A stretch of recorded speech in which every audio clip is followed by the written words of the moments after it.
Welcome to the Drill Down Podcast, where we've got the business stories behind stocks on the move. I'm Corey Johnson, Chief Market Strategist for Epistrophe Capital Research. And just ahead, Elastic, quietly powering the AI boom from beneath the surface, fueling search and security and generative AI with some of the world's biggest companies. We're going to sit down with CEO Ash Kulkarni.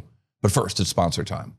And the Drill Down brought to you by Era. Never miss another critical insight or event ever with Era. Customize your company watch lists and track key events, mentions, filings, and more.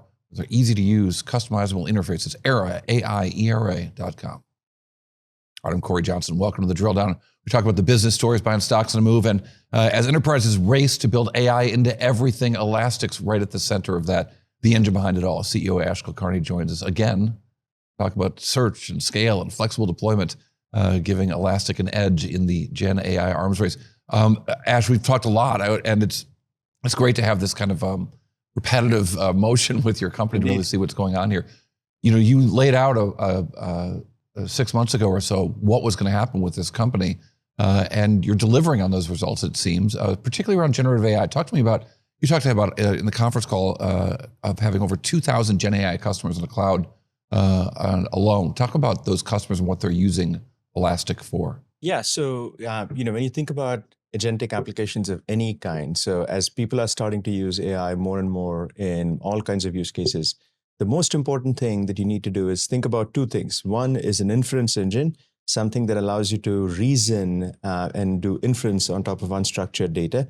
And the second is a retrieval engine that allows you to bring the right pertinent information from within your organization to that LLM. And when you bring those two things together, then that inference engine is able to give you the right answers based on the right context that you're providing it.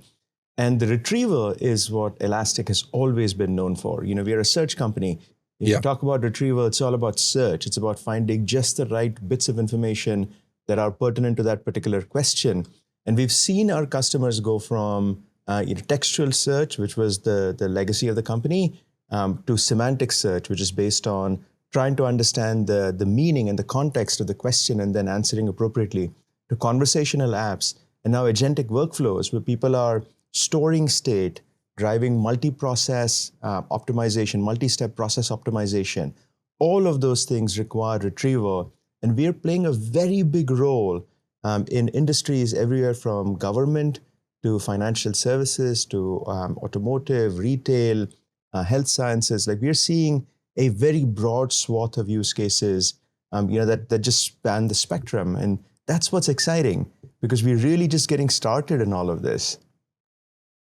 It does seem that your customers have gone from kind of experimentation to real deployment of these tools. Yeah, it's, I've given some examples in the recent days, but customer support, Cisco has talked famously about what they've done with customer support using our stack. IBM Watson X Search runs on Elastic. We have ISVs like DocuSign that have built search related to their intelligent application management platform on Elastic. But then now we are starting to see some really, really exciting use cases. An automotive company drove automation for the communication with all their dealer networks using conversational apps built on Elastic. We have seen banking, large banks that have built everything from, risk management applications to wealth management applications that their users use internally to support their clients. One of the most interesting use cases I heard of recently, I was in DC about a month ago, Washington, DC, and I heard, Homeland Security Investigations, which is a part of the Department of Homeland Security, talk about how they're using Elastic, our vector database, to drive investigations around human trafficking. So for human trafficking use situations where you need to quickly figure out, based on calls, based on CCTV footage, based on information that you might have from credit card records and so on, what might be happening where somebody might be being moved against their will. All of that requires looking across all of these different forms of data. So multimodal analysis using large language models and Elastic's vector database, that is extremely exciting, because these are real use cases that are driving value, that are resulting in better, faster outcomes, more efficiency. It's a very exciting time. It also seems that a lot of it is about not just that the data is unstructured and in places where it's not organized to be used in a useful way, but also that it's proprietary data and it's not data that's out there on broad networks and out there available to be searched elsewhere. That's exactly right. So, what Elastic specializes in is retrieval and search for all of your enterprise data. Whether you're a government, we are used by over 50% of the Fortune 500, large major agencies across the world. Like, that's our sweet spot. And stuff that's available publicly on the internet, these large language models have already been trained on. But when you're looking at your proprietary enterprise data that's constantly changing, you need some way to be able to, in real time, ground the large language model with that information, that enterprise data. And that's really our sweet spot. That's what we do very well. And that's never going to go away, because retrieval augmented generation has now been accepted as the best and probably the only way. RAG. I was just about to go there. RAG. It's constantly, and I think there's a term people are going to hear a lot more in the near future here. And you've talked about that becoming kind of the default. Yeah. Yeah. It is the default, because in a way, the data is always changing. So if your data is always changing, you can't depend on just training the model and then let it run, because the model becomes effectively outdated on the information as soon as you put it into production, because the data has changed. So you need a real-time way to ground that model. And that's really what retrieval augmented generation, or RAG, is all about.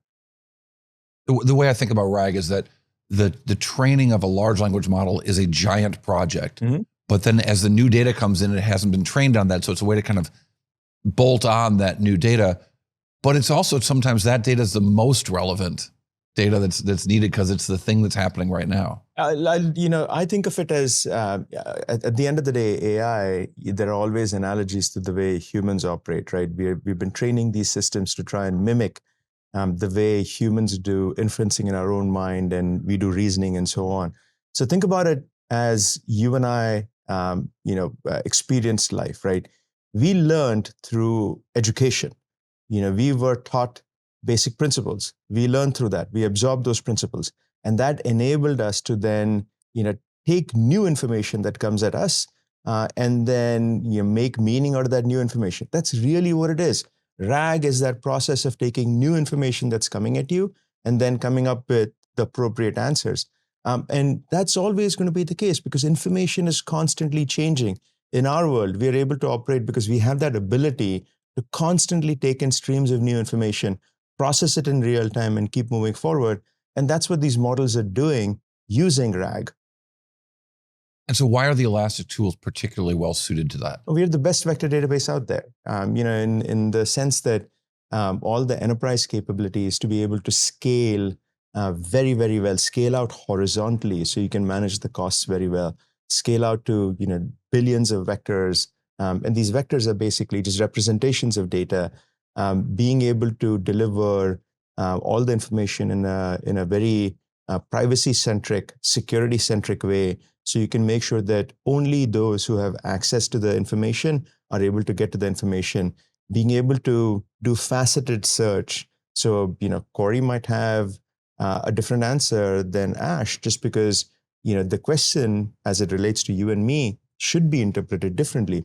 All of those aspects we are able to take into account.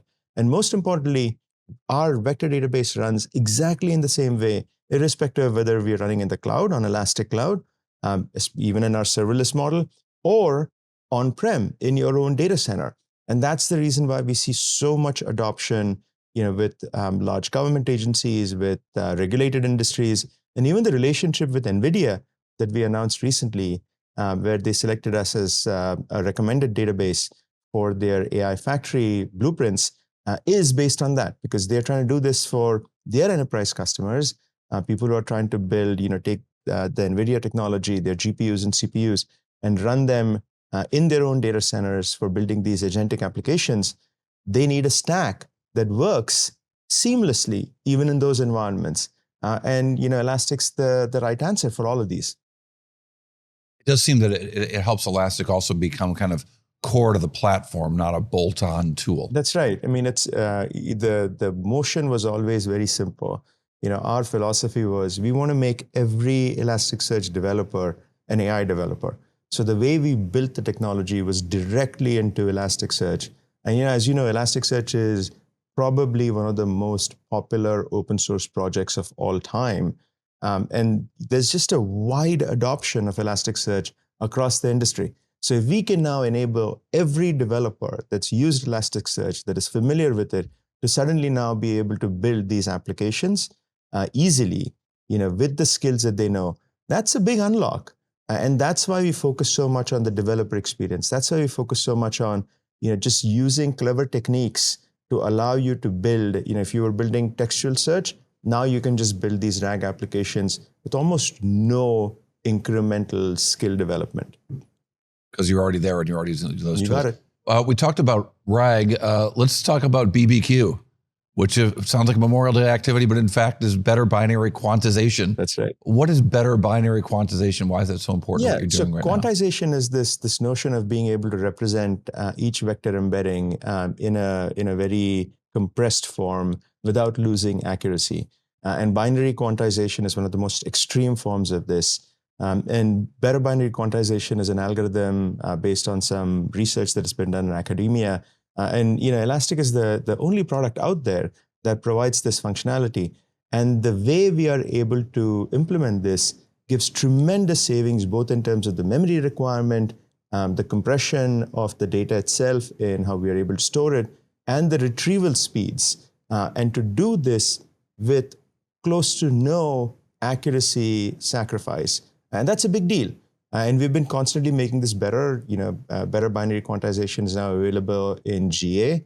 And we are seeing us having the ability to actually win based on the capability. Because as people implement these, what's happening now, Corey, is there is greater sophistication in the developer environment out there as people are building these applications. We're still in the early days, but we're starting to see that nice development where people are getting more and more sophisticated, asking the right questions, trying to do things in a more scalable, more cost-efficient way.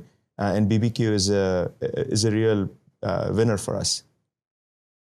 It's also interesting to me that there's a lot of conversation on the conference call about the growth in Elastic Cloud and how Elastic Cloud accounts are now over half of your subscription revenue. And yet you're landing some big on-prem AI deals.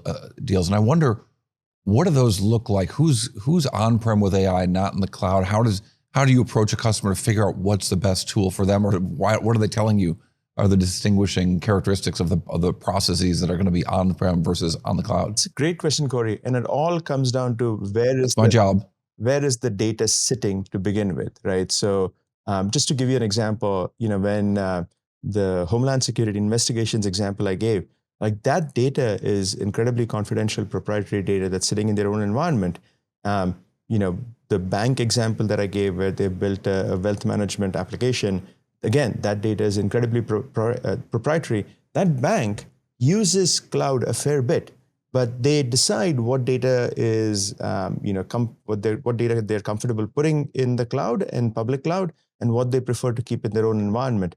So depending upon where the data sits, and how sensitive that data is, you are going to see more and more interest in running these kinds of LLM workloads, these inference workloads in people's own data centers, in their own environments. And that's what we're seeing, which is why, my message to our investors is really look at Elastic as an aggregate. Don't try and disaggregate between cloud and self-managed, because both are growing in a very healthy way. So the metric that I focus on internally as we run the company is our subscription revenue less monthly cloud. So monthly cloud is all about a self-service motion. That's all about SMB customers who come in, swipe a credit card, and just keep going. Right. That accounts for about 12% of our revenue. But everything else is driven by our sales-driven go-to-market motion, where we sell to large enterprises, large mid-market customers. We sell to government agencies. And that business has been growing in an incredibly healthy way. That's what we focus on. And that includes both self-managed and cloud. Is your guidance in the quarter, I don't want to get into the stock movement. I'll say that I was really surprised. I thought the quarter was really strong and the stock sold off in after hours initially. But I was wondering about your guidance, because your full year guidance was great and better than I think a lot of expectations out there. And the near-term guidance just seemed to have a great, it was the opposite. a wide range. Yeah, it was the opposite, Corey. So our near-term guidance was actually above consensus, Right. and for the full year guidance, we were very conservative, and the reason for that is very simple. We are in a truly dynamic environment, as you know. Like every day, there is some different news about just environmental factors, geopolitics, Everything. trade, etc. And look, we are seeing ourselves in our business. The demand is strong, continues to be very strong. We are seeing very strong competitive win rates. So everything is pointing in the right direction. However, we are one of the few companies that is guiding for a full year at this point in time. And as we look ahead, we have very good visibility into Q1. We see the pipeline, we see the strength in the demand, and we feel really good for it. And so we guided our Q1 based on what we really see. And obviously, we'll work hard to go and exceed the expectations that we've set even for Q1. That's something that we've always done. But as we looked out to the full year, we took into account what if scenarios. And we said, look, we just have to account for what happens if there is contagion in the macro that results in worsening macro environment. Yeah. Nothing that we are seeing today, but you need to do that scenario planning. And that's that conservative model with which we set the guide. And we were very, very clear with the street that we are not seeing any of that. We are just ensuring that given that this is a 12-year guide, that we are taking all those factors into account. Our goal is to exceed the top end of our guidance and then adjust as we go one quarter at a time. And that's what we're going to do. But inherently, I feel very good about the business. And you see that in Q4, in our Q4 numbers, and you see that in the Q1 guide. And so, the smart investor is going to look at that, really pay attention to what we said about the reasons for the full year guide, that it's conservatism because of all of these factors, and then move from there. Yeah, and you also have got a fiscal year that ended at a time when not a lot of companies do. So you had that opportunity to, That's right. decided to look a full year ahead. I also wondered though about some of the issues. Not every company is reporting these, but some companies are talking about customers building out data centers, waiting for the latest Blackwell chips to actually show up, and secondarily, difficulties getting power to build out these data centers, slowing the development of the data centers. And I wondered if any of that is in that conservatism. No, so for us, we are not seeing any demand challenges whatsoever. So we in Q4, in the US public sector, specifically in federal civilian agencies, we saw some friction that resulted in some sales cycles getting elongated. But outside of that, we didn't really see anything. And even with that kind of, that little pressure that we saw there, our team overall executed incredibly well. You saw some excellent numbers. Our 12-month CRPO, our current, RPO, was a strong 18%. So we feel really, really good about the commitments, the bookings that we've been doing, that we've been getting. Business is very strong. And again, that's kind of reflected in the Q1 guide. We just were, like I said, very conservative about the full year guide. Consumption remained very stable. We didn't have any issues with that. So I'm not seeing anything that worries me about the business at all. The thing that we are taking into account is the fact that we are, like I said, one of the only companies that is giving a 12-month out guide at this point in time. And just given everything that we see, we really felt that it would be irresponsible to not take into account potential things that could happen if the macro really turns. Sure. If none of that happens, look, we're going to have just a really strong year, and we'll continue executing. And our goal is, like I've always said, to exceed every quarter and then adjust appropriately. Let me sort of finally ask, you talked about Elastic becoming a generational company, and it would seem to me that the partnerships with Amazon Web Services, Google Cloud, and you mentioned NVIDIA, that those are the kind of partners and the tools that will help make this a generational company. But where do you need to invest to make sure that happens? Yeah, I think it's going to be incredibly important for us to make sure that we are working really well with all the partners that shape the major ecosystems. So the three hyperscalers, and now obviously NVIDIA as a company that's providing the core, chip infrastructure that runs, the majority of these AI workloads. Our goal is to be really close partners to all of them, because it doesn't really matter to us if you're doing this kind of work in the cloud, if you're doing this in your own data centers. We want to be your infrastructure player of choice, your vector database of choice. We want all the search, all the retrieval to happen on Elastic. We want to be that in every company, because if we are able to achieve that goal of being the leader in that space, what's going to happen is it's going to benefit us in search, obviously, because it's going to increase the TAM, but every other area that we play in. And the easiest way to think about it is every place where unstructured data is important. And we've already seen that in observability, we've seen that in security. All those business areas have benefited from our work in the vector database side, on the AI side. We expect to be able to continue driving that across all of these areas and in the future more. And that's how we become a generational company, by focusing on that massive core of unstructured data, by focusing on that differentiation around AI with retrieval, and then focusing on all the partnerships that makes us better together. And that's my commitment to our employees, to our customers, to our investors. And I feel really excited. I mean, the wins kind of are in a good place. Like, set aside the conservatism in the guide that we gave, because that's less important than just what we see in the business as an execution normal. And I'm really excited about that. Yeah, it really is such an exciting time to be doing what you're doing, be what I'm doing right now. And it's a really great time to see these technologies just take off. Yeah. It's thrilling. All right, well, thank you, Ash Kulkarni, the CEO of Elastic. Thank you, Corey. Coming up next on The Drill Down, The Bite, the one number that tells us a whole lot, right after this. And you can watch the Drill Down podcast on YouTube, Spotify, or listen to the podcast on your favorite podcast platforms, including iTunes, Spotify, Google Play, iHeart, and TuneIn. Hit the subscribe button to make sure you catch every show. All right, here it is, the Drill Down Bite, the one number that tells us a whole lot about Elastic. That number is 16%. That was the revenue growth for the company. Now, that might not seem like the most exciting, insightful number, but the customer growth was only 2%. So if they're growing customers at 2% and they're growing revenues at 16%, it really shows you that Elastic's customers are getting bigger and their existing customers are spending more and more. And that's surely got to be a bullish thing for Elastic. All right, thanks for checking out Drill Down. We appreciate it. We hope you'll subscribe to the podcast. And I'm Corey Johnson.